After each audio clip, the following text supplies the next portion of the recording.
చూస్ country delight, live better. ఇప్పుడే country delight app ని download చేసుకోండి.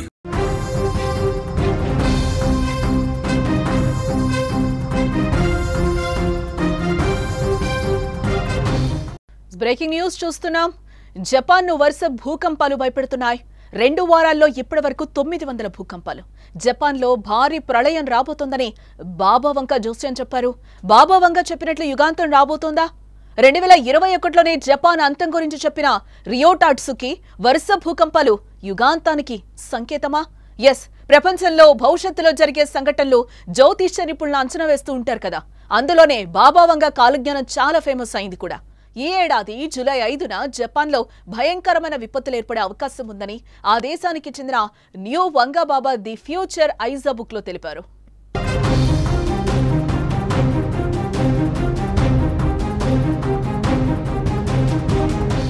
ప్రపంచ చరిత్రలోనే 2025 జూలై 5 ఇది ఒక భయంకరమైన తేదీగా నిలిచిపోబోతుందా?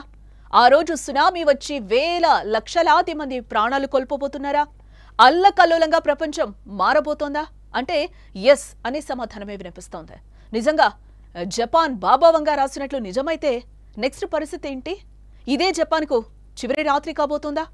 ఇప్పుడు ఇదే ట్రెండింగ్ టాపిక్ గా మారిందని చెప్పుకోవచ్చు.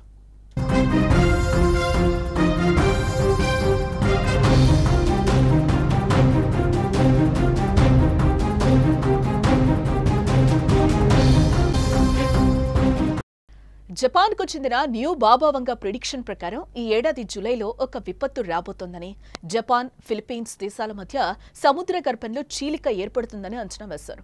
ఈ మహా ప్రళయంలో ఒకరు కాదు, ఇద్దరు కాదు, కోట్లాది మంది ఈ సునామీలో మరణిస్తారట. మరో విషయం కూడా ఆ బుక్ లో రాశారు. జపాన్ దేశం ప్రపంచ పటంలో ఉండదని అంటున్నారు. ఇప్పుడు ఇదే విషయాన్ని జనాలు ఎక్కువగా మాట్లాడుకుంటున్నారు.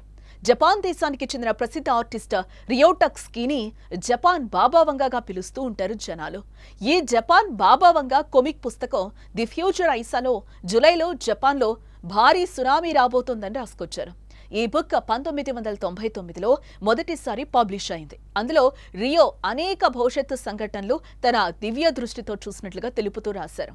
ప్రారంభంలో ఈమెకి పెద్దగా పాపులారిటీ లేకపోయినా ఆ తర్వాత ఆమె చెప్పిన విషయాలు కొన్ని నిజం కావడంతో బాగా పాపులారిటీని సంపాదించుకుంది.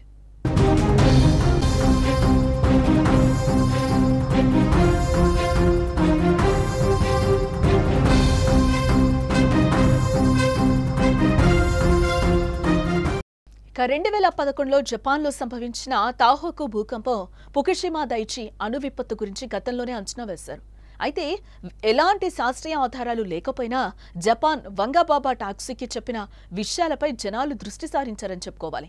రియో టాట్సుకి అంచనాలు పూర్తిగా నిరాధారమైనవని, శాస్త్రీయ ఆధారం లేదని జపాన్ అధికారులు చెప్పినప్పటికీ భూకంప ప్రమాదాల గురించి ఆందోళన చెందుతున్నారు. జపాన్ పసిఫిక్ తీరంలో భారీ భూకంపం సంభవించే అవకాశం ఉందని ప్రభుత్వ టాస్క్ ఫోర్స్ ఏప్రిల్లోనే హెచ్చరించింది. ఇకపోతే గతంలో ఆమె రాసిన పుస్తకంలో 1995 కోబ్ భూకంపం, 2011లో హోకు భూకంపం, సునామీ అప్పట్లో 22,000 మందికి పైగా మరణించారు. ఆ తర్వాత కోవిడ్-19 మహమ్మారి దాపురిస్తుందని టాట్సుకి రాసిన పుస్తకం ది ఫ్యూచర్ ఐసాలో ప్రచురించబడింది. అయితే అవి అప్పట్లో నిజం కావడంతో ఇప్పుడు జపాన్ విషయంలో కూడా నిజం అవుతాయని కొందరు, అందులో నిజం లేదంటూ మరికొందరు కొట్టిపరుస్తున్నారు.